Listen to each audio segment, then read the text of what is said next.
Good evening, dear listeners.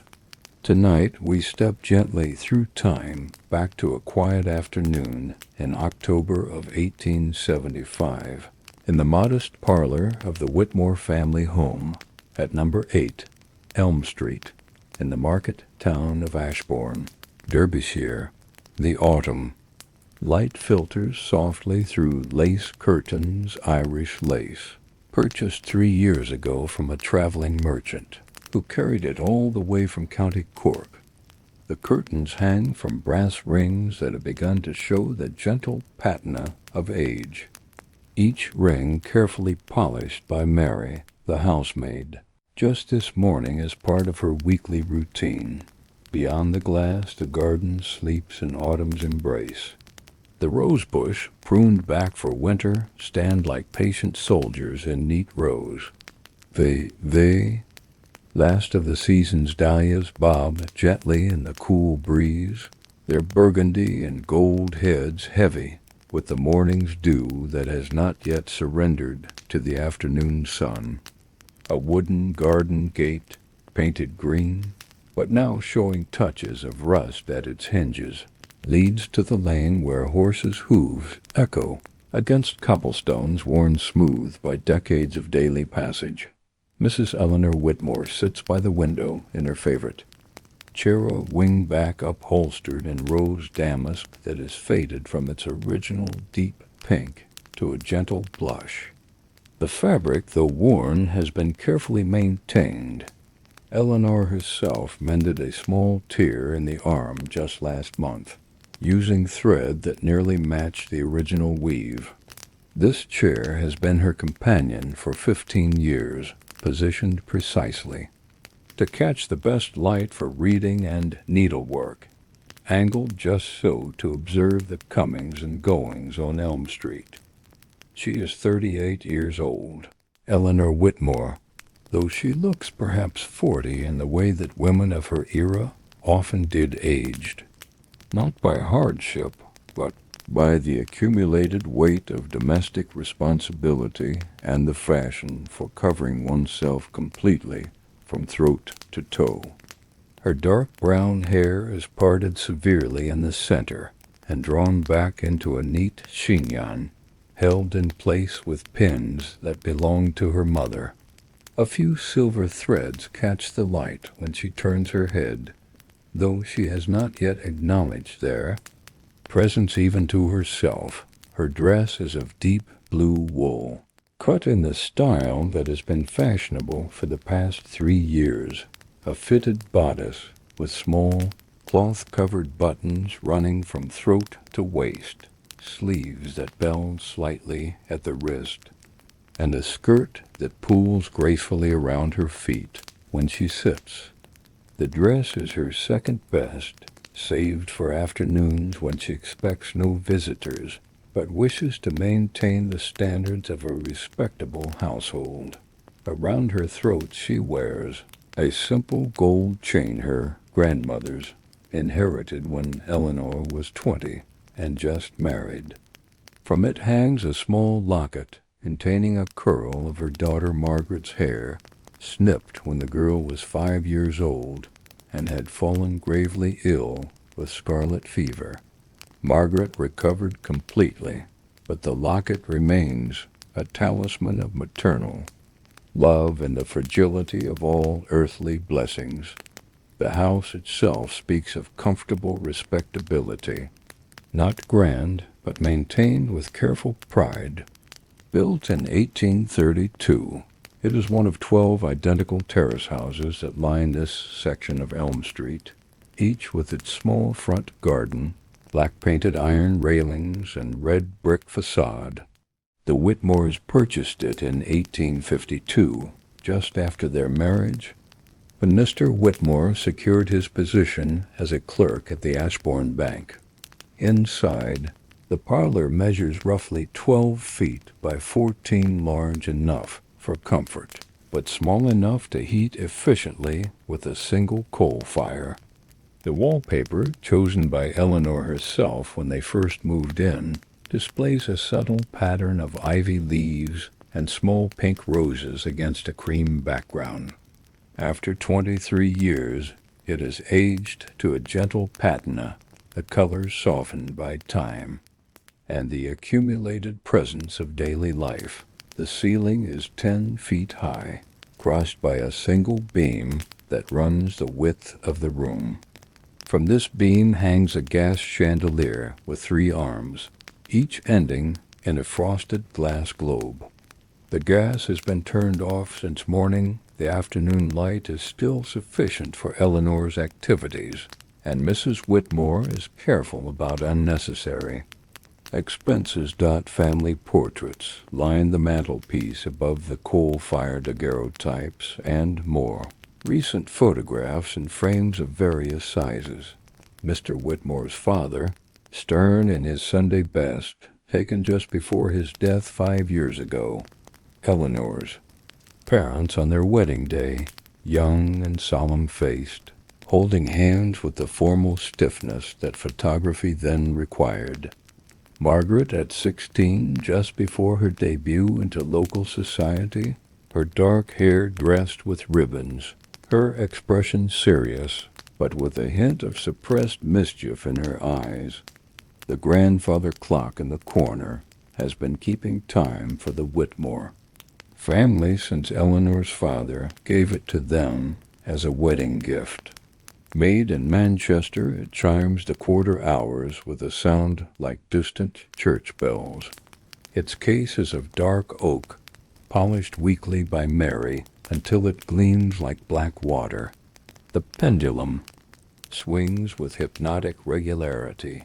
Tick dot dot dot, tock dot, tick dot dot dot, dot dot dot, dot dot dot dot, dot dot dot dot dot dot, tock dot, tock dot dot dot dot dot dot dot, marking the unhurried passage of another peaceful afternoon.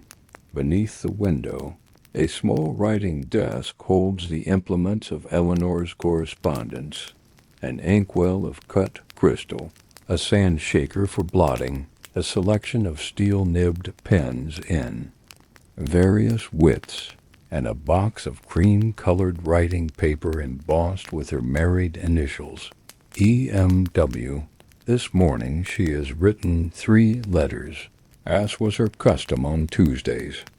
The ink has long since dried, and the letters await tomorrow's post. The Persian rug beneath her feet was a wedding gift from Mr. Whitmore's uncle, who had served in the diplomatic corps in India. Its deep blues and roses have faded to gentle watercolors, and there is a small stain near the hearth where Margaret once spilled her milk when she was 7. Eleanor has never had the stain removed.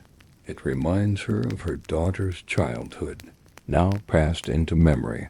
A coal fire burns steadily in the grate, built by Mary before breakfast, and tended throughout the day with the precision of long practice. The coal is of good quality, not the finest, which would be extravagant, but clean burning and efficient.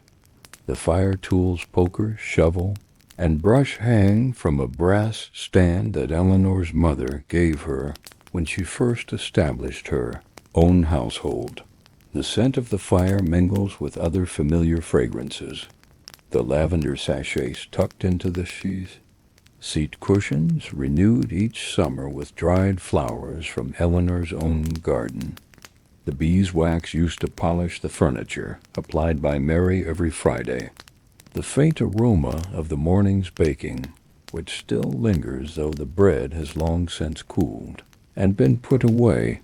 This is the world of the Victorian middle class, a world of routines and rituals, of small pleasures and quiet contents, a world where time moves at the pace of brewing tea and the gentle rustle of turning pages, where every object has its place and every day its proper rhythm, where comfort is found not in luxury but in the careful maintenance of order and the cultivation of domestic peace.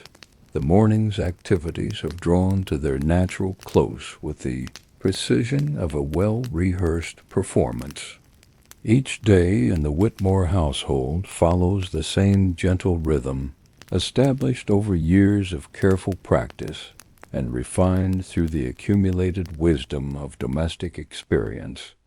Mary Hutchinson, the housemaid, has been with the family for 7 years now, having come to them as a girl of 14 from a farm outside the village.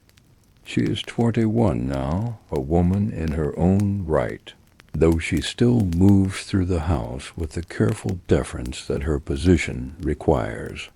Her day began at 5:30, as it always does when she lit the kitchen fire and began the process of bringing the house gently back to life. By 6 o'clock, she had swept the front steps and polished the brass door knocker until it gleamed.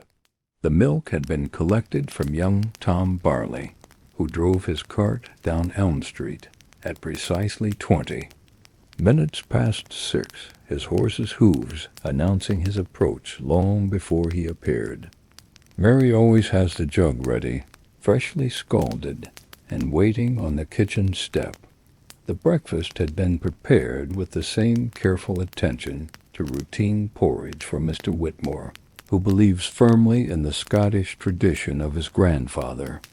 Eggs from the hens they keep in the small coop behind the house. Bread from yesterday's baking, toasted over the kitchen fire until it reached the perfect shade of golden brown. And tea from the good service, because Mr. Whitmore insists that the day should begin with dignity, even if it is just the family at table. Mr. Whitmore himself departed for the bank at precisely 8 o'clock, as he has done every weekday for the past 23 years. His route never varies down Elm Street to the High Street, past the butcher's shop where Mr. Henderson always waves from his doorway, past the milliner's where Mrs. Ashford arranges her window display each morning with artistic precision, and finally to the solid brick building that houses the Ashbourne Bank, where he serves as head clerk and keeper of the ledgers. He carries with him his leather satchel, worn smooth by daily handling, containing his lunch, prepared by Mary and wrapped in brown paper, his reading spectacles, which he needs now for the smaller figures in the account books, and a book today. It is Mr. Dickens' latest, which he reads during his brief lunch hour in the small office behind the main banking floor. The breakfast dishes have been cleared away with Mary's characteristic efficiency.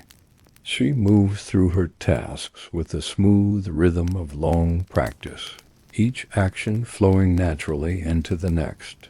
The china has been washed in the deep sink in the scullery, dried with linen towels that Eleanor embroidered during the early years of her marriage, and returned to the dresser where each piece has its designated place. The sounds of Mary's morning work create a gentle percussion throughout the house. The soft whisper of the carpet sweeper on the stairs, the rhythmic thump of rugs being beaten in the back garden, the quiet efficiency of dusting and polishing in the rooms above. These sounds are the heartbeat of the household, the evidence of life being carefully tended and maintained. Eleanor can hear Mary now, moving through the bedrooms on the floor above.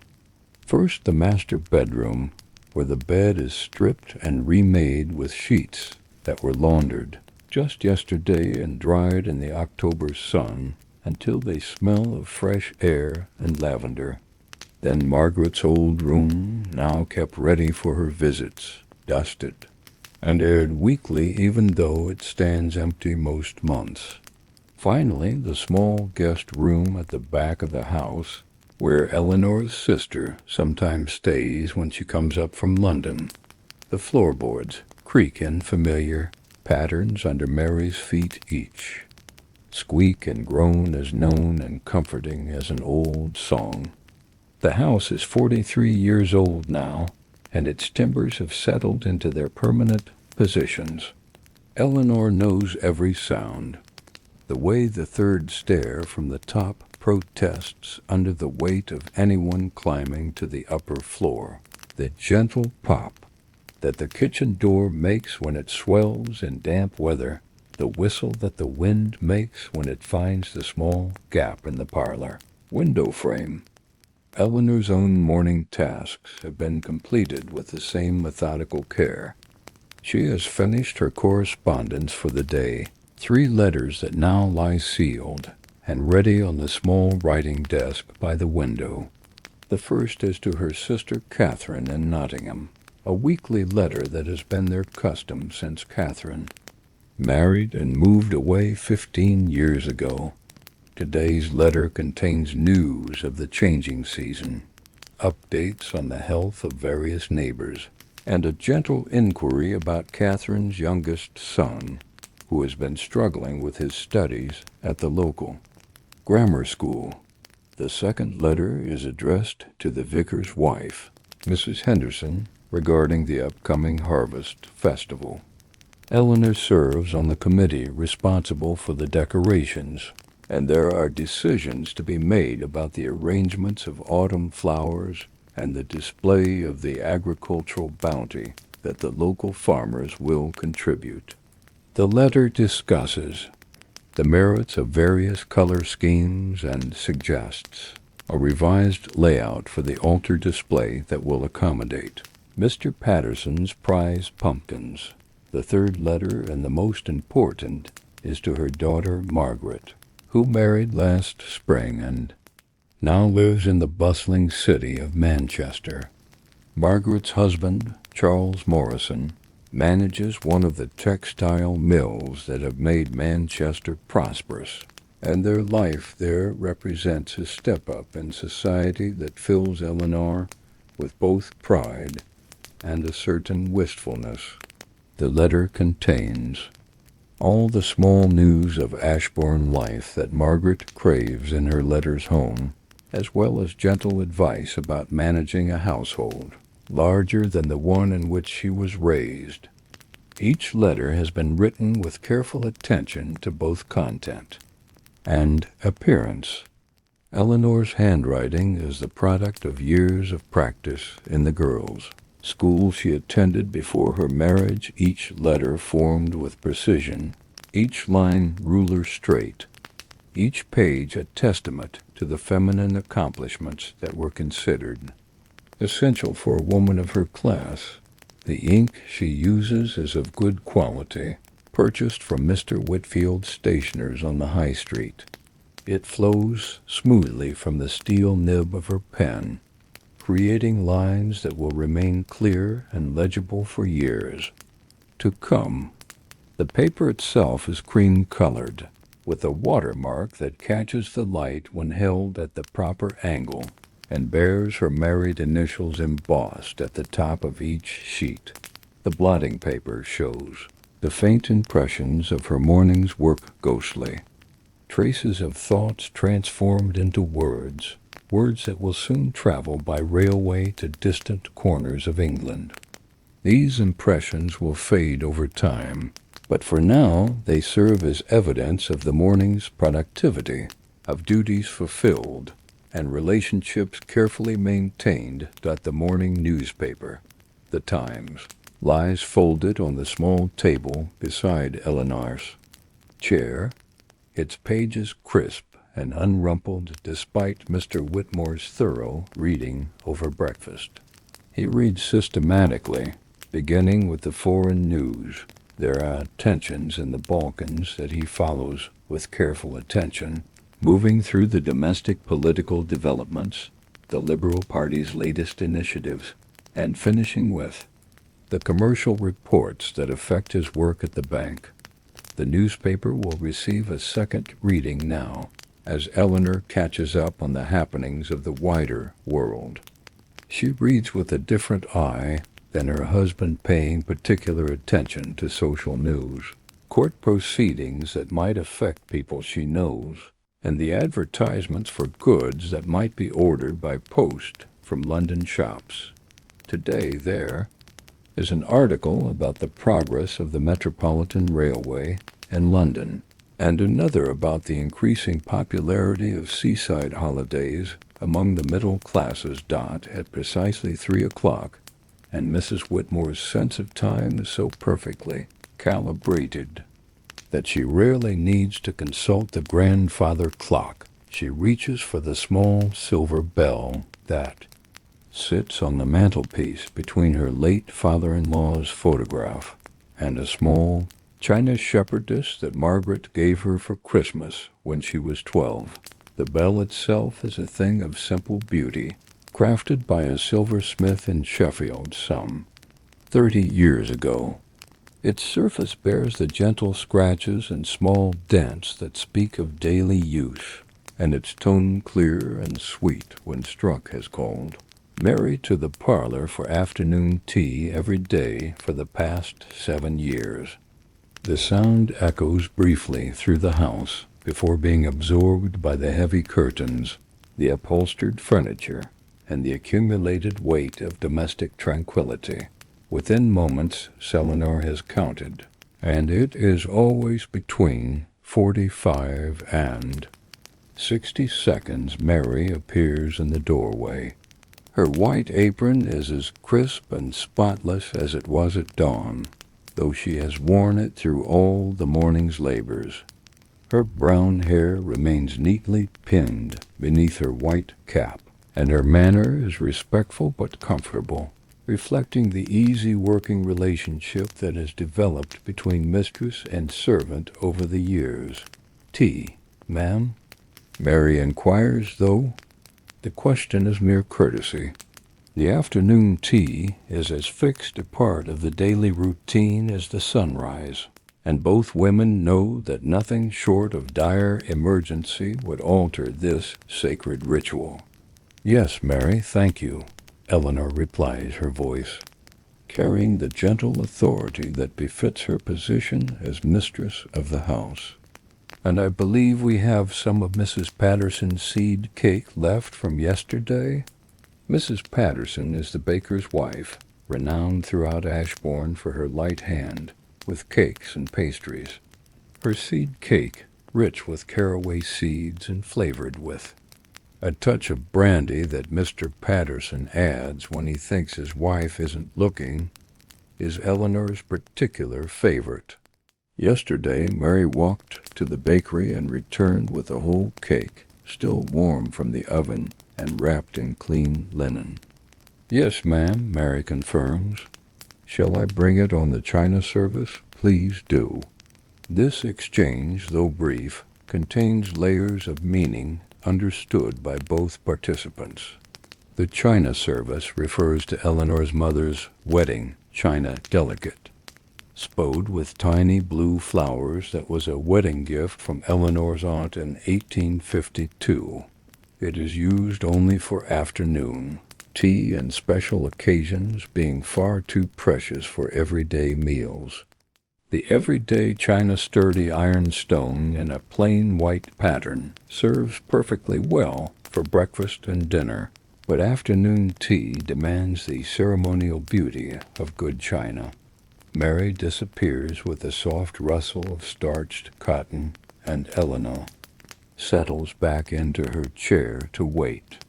The anticipation of tea is almost as pleasant as the tea itself, the knowledge that in a few minutes the silver tray will arrive, bearing all the familiar components of the daily ritual, arranged with Mary's careful attention to detail.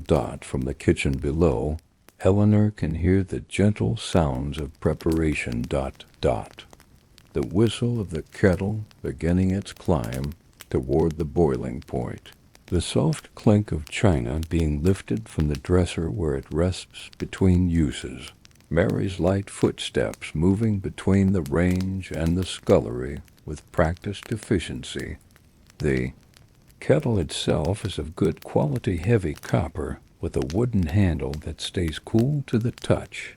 Mr. Whitmore purchased it from a traveling tinker 3 years ago, and it has proved its worth through daily service. Its whistle, when the steam reaches the proper pressure, is pitched just so loud enough to be heard throughout the house, but not so shrill as to be unpleasant. Eleanor knows from years of observation exactly what Mary is doing in these moments of preparation. First, the teapot, Eleanor's second best, in brown earthenware glazed to a warm honey color, is warmed with hot water from the kettle. This crucial step ensures that the tea will brew at the proper temperature and will not cool too quickly when poured. The warming water is swirled around the pot and then discarded into the slop basin. Next, the tea itself is measured into the warmed pot. Eleanor favors a blend from Jackson's of Piccadilly, ordered by post twice yearly and kept in an airtight tin in the kitchen pantry. The blend contains Ceylon tea for strength, Darjeeling for flavor, and a touch of Earl Grey for refinement. Mary uses 1 teaspoon per cup, plus 1 for the Pata formula that Eleanor's mother taught her, and that has never failed to produce the perfect brew. The boiling water is poured over the tea, leaves with careful attention to the height of the pour high enough to aerate the water and release the tea's full flavor, but not so high as to splash or disturb the leaves too violently. The pot is then covered with a knitted tea cozy that Eleanor made herself during the first year of her marriage, decorated with tiny embroidered roses that match the china pattern, while the tea steeps exactly 4 minutes, timed by the small brass clock that sits on the kitchen mantelpiece. Mary arranges the other components of the service. The milk jug, small and elegant, is filled with milk that was delivered fresh this morning. The sugar bowl, with its matching lid and tiny silver tongs, contains white sugar broken from the loaf with the special nippers that hang in the pantry. The cups and saucers are arranged on the silver tray with mathematical precision, each cup centered exactly on its saucer, each saucer positioned so that the small blue flowers align properly with those on neighboring pieces. The spoons, silver plate rather than solid silver, but polished until they gleam, are placed with their handles pointing in the same direction. The seed cake receives its own special attention. Mary cuts it into slices of uniform thickness, approximately 3/4 of an inch, which Eleanor considers a proper proportion for afternoon tea. Too thin, and the cake loses its substance. Too thick, and it becomes inelegant. The slices are arranged on a china plate that matches the tea service, overlapping slightly in a fan pattern that displays the cake's fine crumb and the dark specks of caraway seeds. Eleanor can smell the tea, now the rich, complex aroma that speaks of distant plantations and careful blending of tradition and comfort, and the particular pleasure of a well-made cup. The scent carries up the stairs and through the open parlor door, mingling with the other familiar fragrances of home. The sounds from the kitchen have changed to the careful clink of china being arranged on the silver tray, the gentle hiss of steam escaping from the kettle's spout, and Mary's measured footsteps as she makes her final preparations. Eleanor knows that Mary is checking each element of the service, ensuring that nothing has been forgotten and that everything meets the standards of presentation that both women have come to expect. The silver tray itself is a wedding gift from Eleanor's godmother, engraved around its border with a pattern of grape vines and bearing the Whitmore family initials in an elaborate script. It requires regular polishing to maintain its brilliance, a task that Mary performs every Friday as part of her weekly routine. Today it gleams like water in moonlight, reflecting the afternoon light that streams through the kitchen window. Her teacup balanced carefully on its saucer beside her chair, the tea steaming gently in the cool October air and cooling to exactly the temperature she prefers. Mrs. Whitmore takes up her needlework once again. The afternoon light has shifted slightly westward, casting longer shadows across the carpet, but it remains perfectly adequate for the delicate work that occupies her hands. Today's project represents weeks of careful planning and meticulous execution. She is creating a set of pillowcases for the guest bedroom 6 in total, to provide a complete complement for the room that must always be ready to receive visitors with proper dignity. The linen itself was purchased from Mr. Henley's drapery shop on the High Street after careful consideration of various qualities and prices. Eleanor chose the finest grade that her household budget would allow, Irish linen of 32 threads, to the inch, creamy white and smooth as silk beneath her fingers. The cost was considerable, nearly half a sovereign for enough fabric to complete the entire set, but Eleanor firmly believes that certain economies are false savings. Good linen, properly cared for, will last for decades and will improve with age and washing. The design she has chosen is both elegant and practical, a border of feather stitching along each hem, worked in white cotton thread that matches the linen exactly.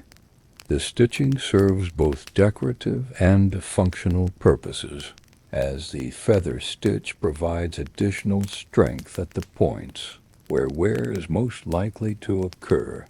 Each stitch requires careful attention to tension and spacing. Too tight, and the fabric will pucker; too loose, and the work will lack the crisp precision that marks the difference between amateur and accomplished needlework. Eleanor learned these skills at her mother's knee, beginning with simple running stitches when she was 5 years old and progressing through increasingly complex techniques throughout her childhood and youth. Her needle one of a set of 12, purchased from a traveling merchant 5 years ago, is of the finest steel, sharp enough to pierce the closest weave without effort, yet strong enough to withstand the constant pressure of detailed work. The eye is large enough to accommodate the cotton thread without difficulty, but small enough that it leaves no visible hole in the fabric. The thread itself catches the afternoon light as it passes through the linen ... a white strand that appears and disappears with each careful pull of the needle, creating a rhythm as soothing as the tick of the grandfather clock. Eleanor works with economy of motion, her hands positioned to minimize fatigue, her movements precise and unhurried. Nearby, her sewing basket sits open beside her chair, its compartments revealing the organized treasures of a lifetime spent in needlework. The basket itself was her grandmother's, woven of sweet grass by a craftsman in the Scottish Highlands, and lined with silk that is faded from deep blue to gentle lavender over the sea. But the decades in the largest compartment rest spools of thread in every conceivable color: silks for embroidery work, cotton for everyday sewing, linen thread for mending table linens, and wool for darning stockings. Each spool is wound neatly, its color preserved by careful storage away from direct sunlight. A smaller compartment holds packets of needles in various sizes, from the finest crewel needles for delicate embroidery to the sturdy darning needles used for heavy mending.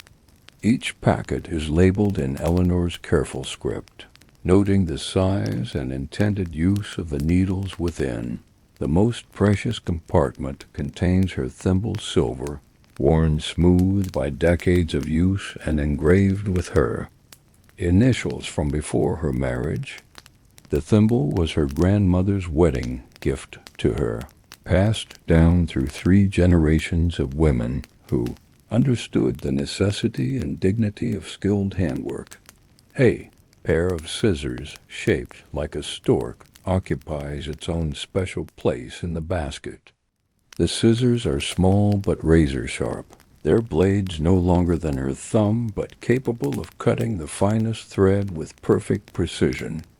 The stork's neck forms the handles, its beak the point of the cutting blades, and its body is decorated with delicate engraving that catches the light when Eleanor lifts them from their resting place.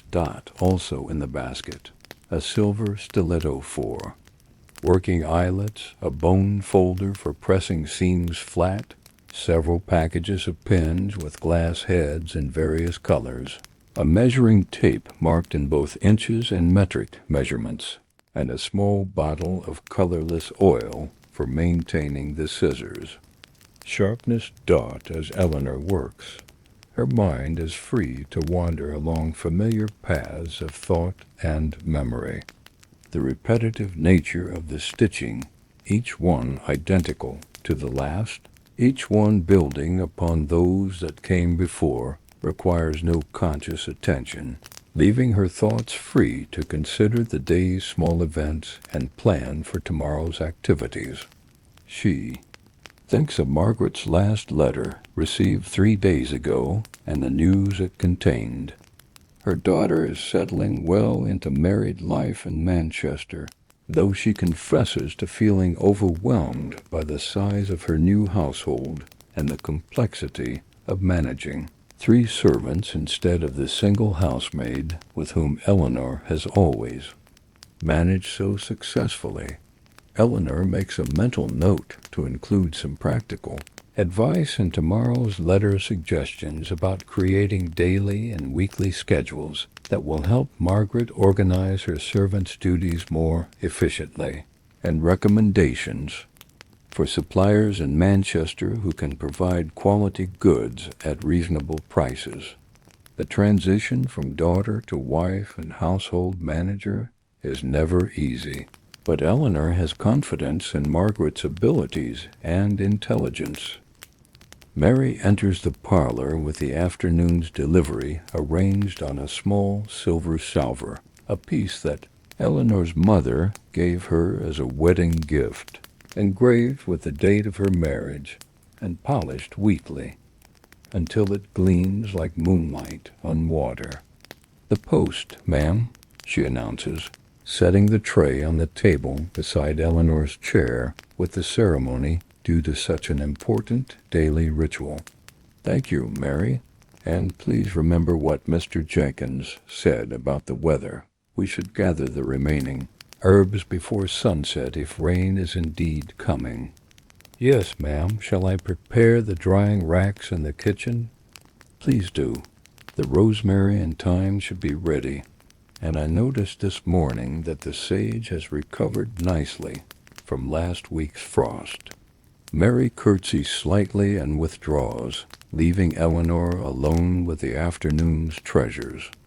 The mail lies unopened for a moment while she savors the anticipation, that delicious pause between possibility and knowledge, when anything might be contained within those sealed envelopes. Today's delivery consists of 2 letters in a package wrapped in brown paper and tied with string. The package bears the distinctive green and gold label of Harrods, the fashionable London department store that has recently begun accepting orders by post from customers throughout England. Eleanor cannot immediately recall placing any order, but the package is clearly addressed to her in a hand she does not recognize. The first letter bears her daughter, Margaret's familiar handwriting, the careful loops and flourishes that Eleanor herself taught the girl during long winter afternoons when Margaret was learning the proper formation of letters. The script has matured since those early lessons, but Eleanor can still see traces of the child's earnest concentration in the precise curves of each letter. The second letter is addressed in an unfamiliar hand, though the postmark shows it comes from London.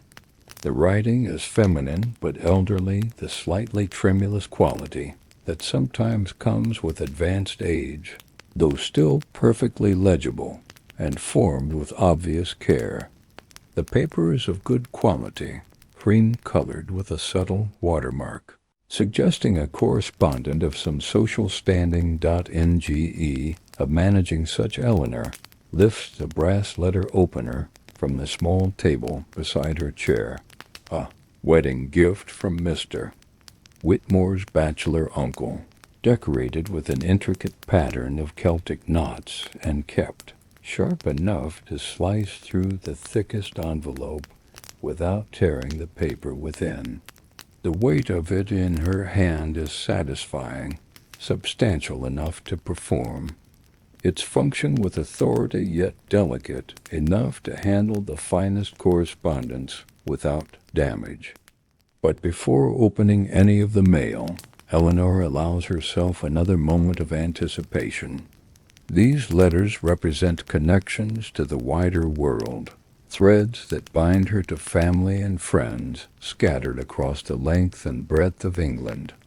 In an age when travel is expensive and time-consuming, letters serve as the primary means of maintaining relationships across distance, carrying news and affection and the countless small details that make up the fabric of human connection.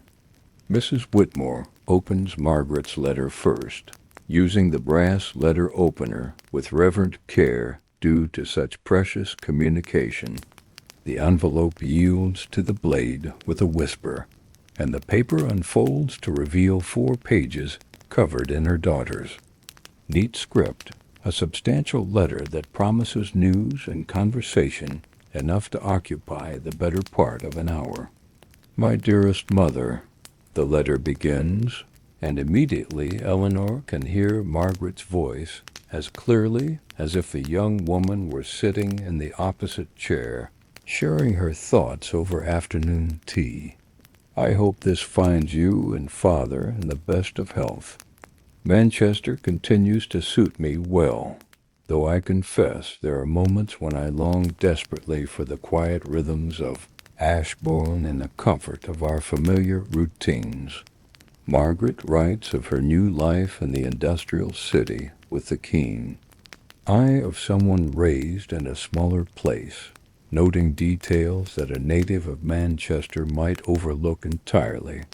She describes the constant noise, the clatter of mill machinery that begins before dawn and continues past sunset, the rumble of coal wagons on cobblestones, the shouts of street vendors hawking everything from fresh milk to knife-sharpening services. The house that she shares with her husband, Charles, is larger than anything she knew in Ashbourne 4 stories, with the servants' hall below stairs and rooms enough to house their current staff of 3, with space for additional help as Charles's position at the textile mill continues to advance. Margaret describes the Chalsh thinks, too, of the harvest festival preparations, now only 2 weeks away. As a member of the decorating committee, Eleanor has responsibilities that extend beyond her own household. There are decisions to be made about the color scheme for the altar arrangements, the placement of the farmers' contributions, and the coordination with Mrs.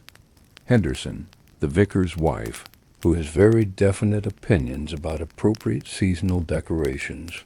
The rhythm of sewing is like meditation, the gentle pull of thread through fabric, the soft whisper of linen against linen, the almost inaudible sound of the needle piercing the weave again and again.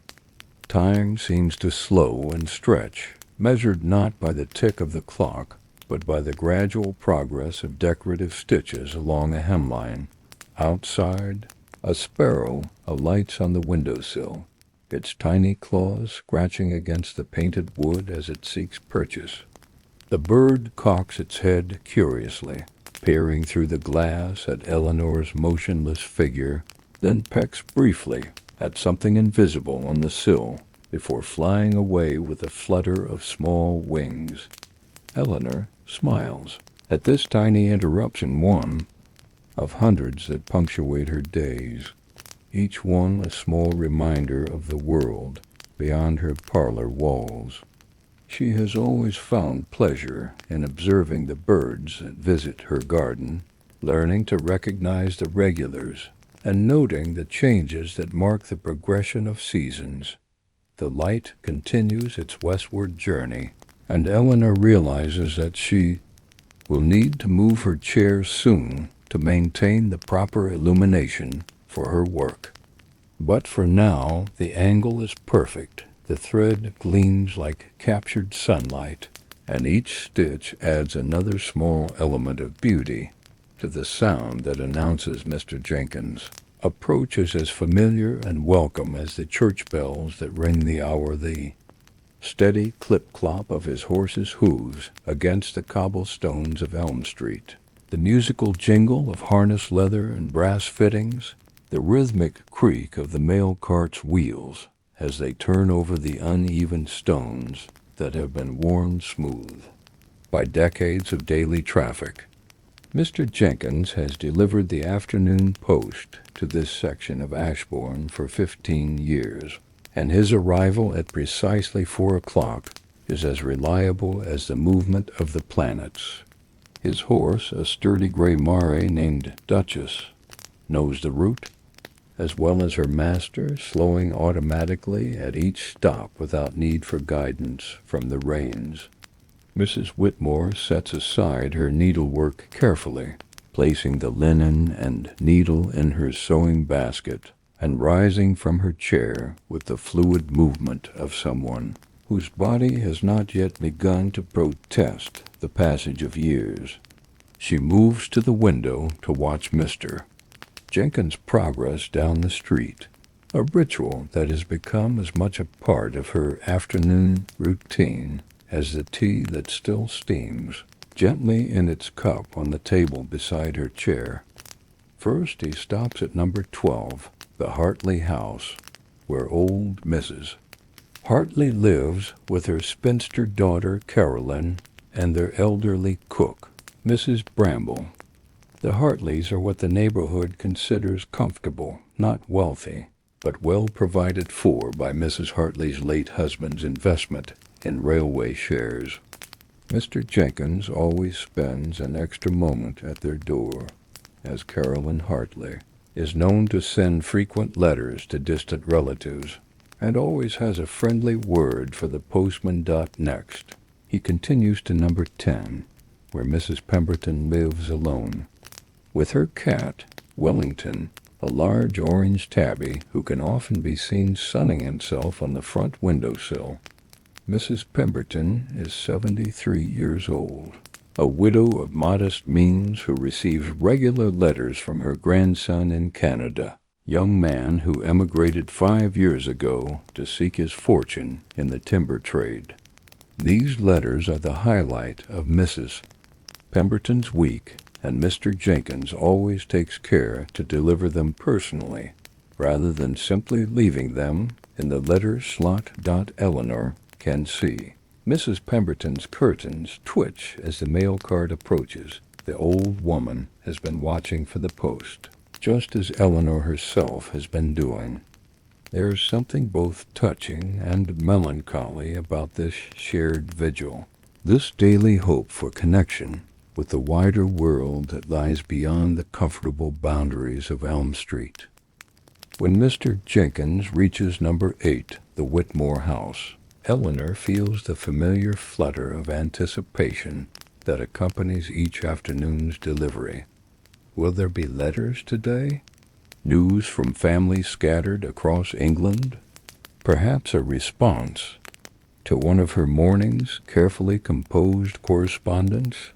Or might there be something unexpected, an invitation to tea from a neighbor, a notice from the dressmaker that her winter coat is ready for collection, or even a circular from one of the London shops advertising their latest wares?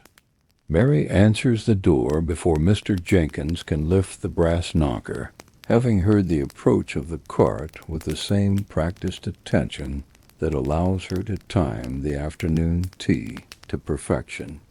She appears in the doorway with a slight curtsy, her white apron still pristine despite the day's labors, her manner conveying the proper respect due to a man who performs such an essential service for the neighborhood. "Good afternoon, Mr. Jenkins," she says, accepting the small bundle of mail with both hands, a gesture that acknowledges the importance of these paper connections to distant places and beloved people. "Good afternoon to you, Mary," Mr. Jenkins replies, his voice carrying the cheerful warmth that has made him a welcome visitor throughout Ashbourne for 15 years. "Beautiful day, isn't it? Though I suspect we'll have rain before evening, the wind's shifting from the west, and the Duchess has been tossing her head the way she does when the weather's coming." Mr. Jenkins has the countryman's instinct for reading the sky and interpreting the subtle signs that nature provides to those who know how to observe them.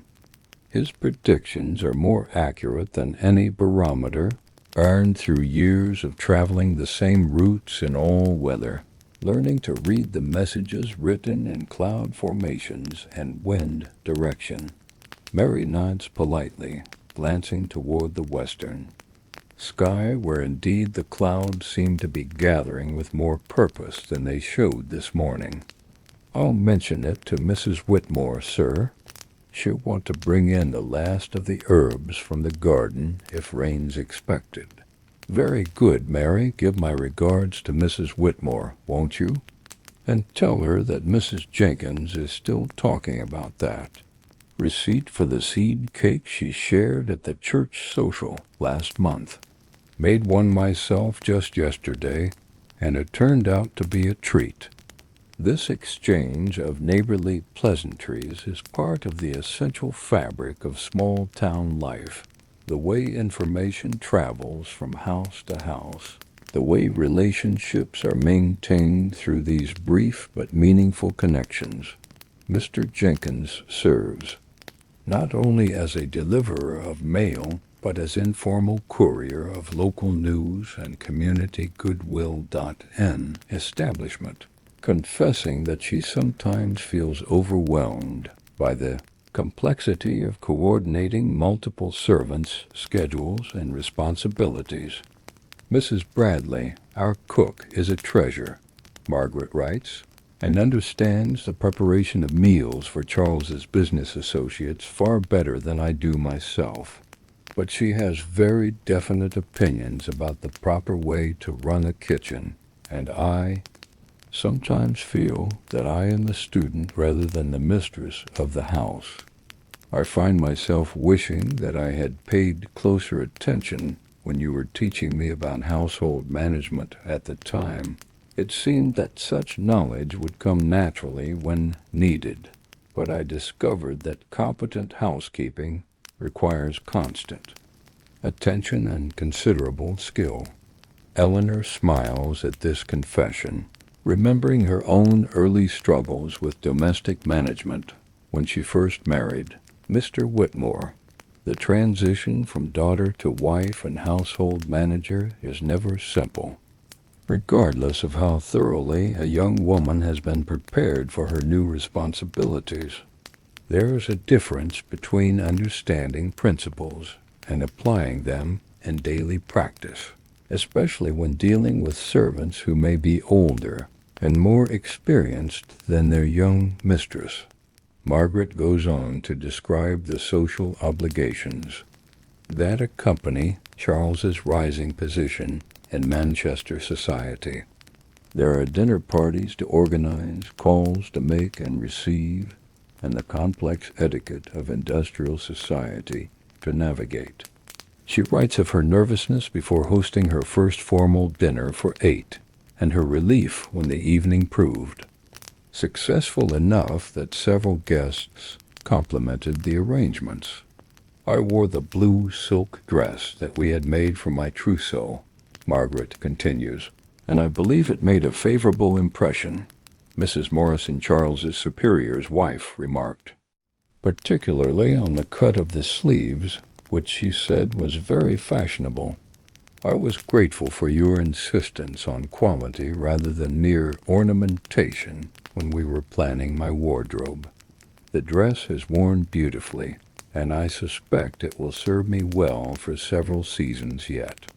This reference to clothing brings back vivid memories of the months before Margaret's wedding, when mother and daughter spent countless hours planning a wardrobe suitable for married life in a larger city.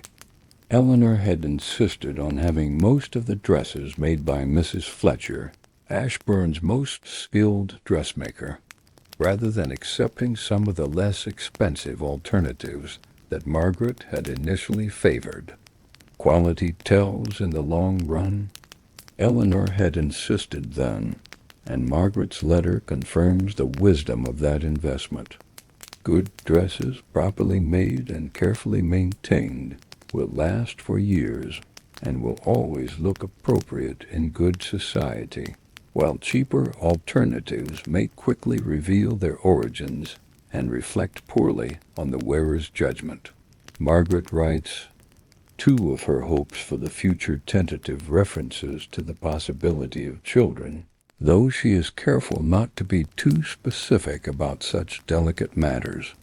She mentions that she has been preparing the small room on the 3rd floor as a nursery, in case it should be needed in the coming year, and asks for Eleanor's advice about suitable furnishings and decorations. The letter concludes with expressions of affection for both parents and a promise to write again within the week. Margaret also extends an invitation for Christmas, suggesting that her parents might enjoy seeing Manchester during the holiday season when the city's prosperity is displayed in elaborate shop windows and seasonal entertainments. Charles joins me in hoping that you and Father will consider spending Christmas with us, she writes. Our house is certainly large enough to accommodate guests comfortably, and I would so enjoy showing you our life here. Manchester at Christmas is quite spectacular. The shops are decorated with such magnificence that they rival anything in London, and there are concerts and theatrical performances throughout the season. Eleanor folds the letter carefully, already planning her response. Margaret's invitation is tempting, but Christmas at home in Ashbourne has its own appeal.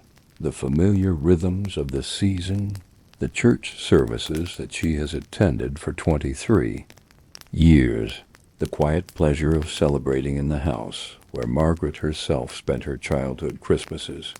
The second letter proves to be from Eleanor's cousin, Elizabeth, in London, a woman 10 years her senior who married well and has spent her life in the comfortable circles of middle-class London society.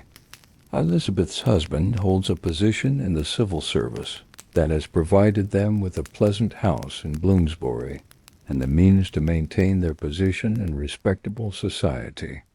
My dear Eleanor, Elizabeth writes in her slightly tremulous but still elegant script, I am delighted to share news that will, I hope, bring you as much joy as it has brought to our household. Our youngest daughter, Caroline, has been safely delivered of a son, our 3rd grandchild, and the first boy to carry on the family name. Elizabeth's joy fairly leaps from the page as she describes the infant born healthy and robust after a labor that, while not easy, proceeded without complications. The baby has been named Frederick, after Elizabeth's late father, and already shows signs of the intelligence and good nature that characterize his maternal line. He is a beautiful child, Elizabeth continues, with his father's dark hair and Caroline's bright eyes. The physician pronounces him perfectly formed and unusually alert for such a young infant. Caroline has recovered well from her confinement and is nursing the child herself, despite the recommendations of some of her friends that she employ a wet nurse. She insists that she enjoys the intimacy of caring for her own child, and I must say that both mother and baby seem to thrive under this arrangement. The letter goes on to describe the elaborate christening preparations already underway, though the infant is barely a week old. Elizabeth writes of the challenge of coordinating schedules among far-flung family members, the selection of godparents, and the delicate negotiations involved in choosing a name that honors family tradition while avoiding any unfortunate associations with less beloved relatives. We hope to have the ceremony at St. Bartholomew's in 3 weeks' time, Elizabeth explains, assuming that little Frederick continues to gain weight as he has been doing. The vicar is most accommodating, and we have secured the church for a morning service followed by a breakfast at our house. I do hope that you and Mr. Whitmore might consider making the journey to London for the occasion. It has been far too long since we have had the pleasure of your company, and Caroline would be delighted to introduce you to her son. This invitation requires careful consideration. A journey to London represents both expense and disruption to household routines. But family obligations carry considerable weight in Eleanor's moral calculations. Elizabeth has been a faithful correspondent over the years, sharing both joys and sorrows with genuine affection, and the christening of a new grandchild is certainly an occasion worthy of celebration. Eleanor sets Elizabeth's letter aside with Margaret's, already composing responses to both in her mind. Tomorrow's correspondence will be more substantial than usual, requiring careful thought, and probably more than her usual allocation of writing paper. And so our quiet afternoon in the Victorian parlor draws to its gentle close, like the soft fading of autumn light through lace curtains.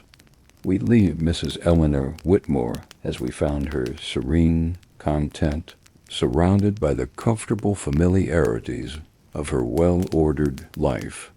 Her needlework rests completed in her lap, another small masterpiece of domestic artistry finished with patient care. Her correspondence lies ready for tomorrow's responses, connecting her heart to distant loved ones through carefully chosen words on cream-colored paper. The grandfather clock continues its steady tick-dot-dot-dot-tock, dot, tick-dot-dot-dot-tock, marking time as it has done for 23 years of married life, as it will continue to do long after this particular October afternoon has faded into memory. The coal fire burns steadily in the grate, its warm glow beginning to compete with the last rays of daylight that slant through the western window. Soon, perhaps, in another quarter hour, Mary will appear with a tea tray to clear away the afternoon's service. The good china will be carefully washed and dried and returned to its place in the dresser, ready for tomorrow's ritual. The silver tray will be polished and put away until needed again. The quiet efficiency of household routine will continue its ancient rhythm. Mr. Whitmore will return from the bank shortly after 5, his leather satchel in hand, his day's responsibilities fulfilled with the same careful attention to duty that Eleanor brings to her own domestic sphere. They will share the evening meal together, discussing the day's small events. Margaret's letter, Elizabeth's invitation, the weather's promise of rain, the progress of Eleanor's needlework.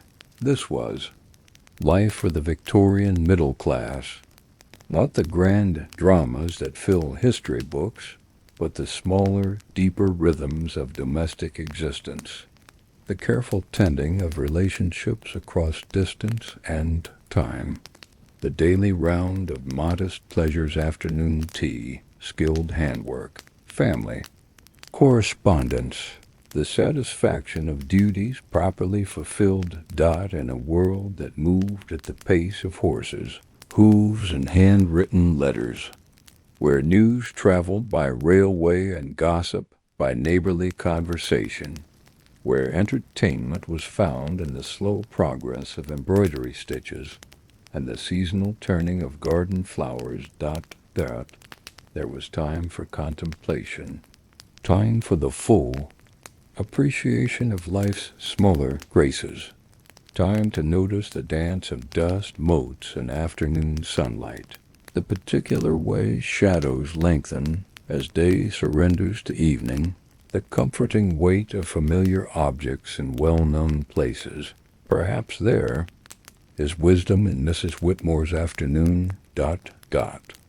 In her patience with time's natural passage, her attention to simple pleasures, her gratitude for the ordinary miracles of home and family and the changing seasons. In our hurried world, her gentle rhythm offers a different possibility, a reminder that peace is not found in the destination, but in the quality of attention we bring to each moment of the journey. The lamplighter makes his way down Elm Street now, touching each gas lamp to life with his long pole. Windows begin to glow with warm yellow light as families gather for evening meals. The sparrows have returned to their hidden nests, and the garden gate stands closed against the approaching night. All is peaceful. All is well. All is exactly as it should be in this quiet corner of Victorian England, where time moves like honey and contentment is found in the perfect execution of life's simple rituals. Sleep well, dear listeners. May your dreams be filled with the same gentle contentment that graced our Victorian parlor on this quiet October afternoon. May you find peace in small pleasures and beauty in ordinary moments. May the rhythm of tick, tock, tick, tock, carry you gently into restful slumber.